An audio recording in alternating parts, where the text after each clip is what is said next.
नमस्कार।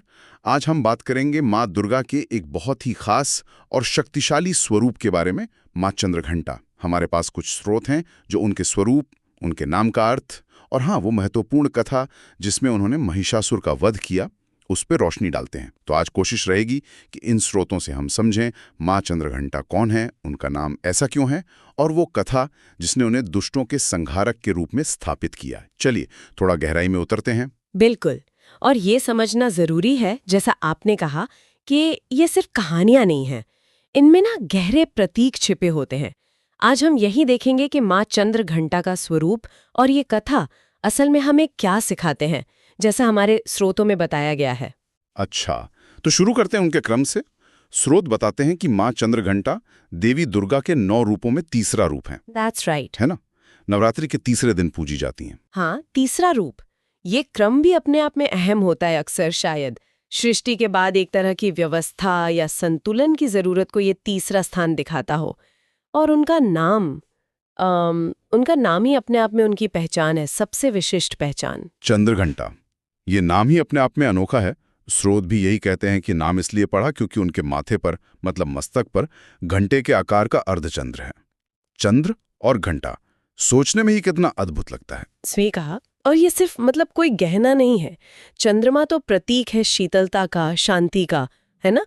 और घंटा घंटा ध्वनि का, नाद का, जागृति का प्रतीक माना जाता है। तो सोचिए, उनके मस्तक पर शांति और जागृति एक साथ। कुछ वर्णन ये भी कहते हैं कि घंटे की आवाज बुरी शक्तियों को भगाती है। तो ये चंद्र घंटा एक तरह से भक्तों के लिए कल्याण और दुष्टों के लिए चेतावनी है। ये बहुत दिलचस्प है, शांति और चेतावनी एक साथ। अच्छा, तो नाम और स्वरूप का ये पहलू तो समझ आया, पर ये रूप धारण करने की जरूरत क्यों पड़ी? स्रोत हमें बताते हैं कि एक समय था जब महिषासुर नाम के राक्षस का आतंक बहुत बढ़ गया था। हाँ, कहानी की पृष्ठभूमि यही है। महिषासुर, जिसे भैंसे का रूप धरने की शक्ति भी थी, उसने देवताओं को हरा दिया था, स्वर्ग पर कब्जा कर लिया था और पृथ्वी पर भी हाहाकार मचा हुआ था। ये सिर्फ सत्ता की लड़ाई नहीं थी, ये धर्म पर अधर्म का हावी होना था। तो ऐसी मुश्किल स्थिति में देवता, ऋषि मुनि सब परेशान थे। वो त्रिदेवों के पास गए, ब्रह्मा, विष्णु, महेश। पर शायद महिषासुर को वरदान था कि कोई सामान्य देवता या पुरुष उसे मार नहीं सकता था। बिल्कुल। और यहीं पर जरूरत महसूस हुई एक दिव्य स्त्री शक्ति की। देवताओं ने मां पार्वती की आराधना की। वो उस समय शिवजी के साथ कैलाश पर थीं। एक स्रोत कहता है कि शिवजी से विवाह के बाद मां पार्वती का वो एक सौम्य रूप था, लेकिन देवताओं की पुकार सुनकर उन्होंने अपना वो रूप बदला और धारण किया माँ चंद्रघंटा का ये शक्तिशाली युद्ध के लिए तैयार रूप। ये बदलाव, ये अपने आप में बहुत गहरा है। निश्चित रूप से ये दिखाता है कि स्त्री शक्ति सिर्फ सौम्य या पोषण करने वाली नहीं होती। जब जरूरत पड़ती है अन्याय के खिलाफ, अधर्म के नाश के लिए, वही शक्ति प्रचंड उग्र रूप भी ले सकती है। ये पार्वती से चंद्रघंटा बनना एक तरह से अंदर की शक्ति का जागरण है ना? बिल्कुल। अब आते हैं उनके स्वरूप के वर्णन पर। स्रोतों में बहुत प्रभावशाली वर्णन है। 10 हाथ बताए गए हैं, 10 भुजाएं। हाँ, 10 भुजाएं। ये दिव्यता का प्रतीक है, सर्वशक्तिमत्ता का, कि वो 10 दिशाओं में है, सब देख सकती हैं, हर चुनौती का सामना कर सकती हैं। और इन 10 हाथों में अलग अलग अस्त्र शस्त्र हैं, जैसे खड्ग मतलब तलवार, त्रिशूल, गदा, धनुष बाण और कमल का फूल भी। ये ध्यान देने वाली बात है। हाँ, हर शस्त्र का अपना मतलब है। त्रिशूल त्रिदेवों की शक्ति या 3 गुणों पर नियंत्रण दिखा सकता है। खड्ग ज्ञान की धार है जो अज्ञान को काटती है। गदा न्याय की शक्ति। धनुष बाण लक्ष्य पर एकाग्रता। लेकिन इन सब संहारक शस्त्रों के बीच कमल का होना वो बहुत महत्वपूर्ण है। कमल क्यों? युद्ध और संहार के बीच? क्योंकि कमल कीचड़ में खिलता है, फिर भी पवित्रता, सुंदरता, सृजन का प्रतीक है। ये दिखाता है कि माँ का क्रोध या संहार अंधा नहीं है। वो बुराई का नाश करते हुए भी सृजन और धर्म स्थापना के लक्ष्य से जुड़ी हैं। उग्रता में भी करुणा है, पवित्रता है। वाह, ये संतुलन कमाल का है। और उनका वाहन सिंह बताया गया? हाँ, शेर। सिंह तो निर्भीकता, शौर्य, शक्ति का प्रतीक है। उस पर सवार होना दिखाता है कि वो इन गुणों की स्वामी है, उन पर नियंत्रण रखती हैं। और उनका पूरा रूप, उनके तेज और क्रोध का भी वर्णन है। जी हाँ, उनका चेहरा अत्यंत तेजस्वी बताया गया है, आभा से भरा हुआ, लेकिन साथ ही उसमें प्रचंड क्रोध भी है। पर ये क्रोध मतलब व्यक्तिगत नहीं है, ये अधर्म के प्रति एक पवित्र रोष है।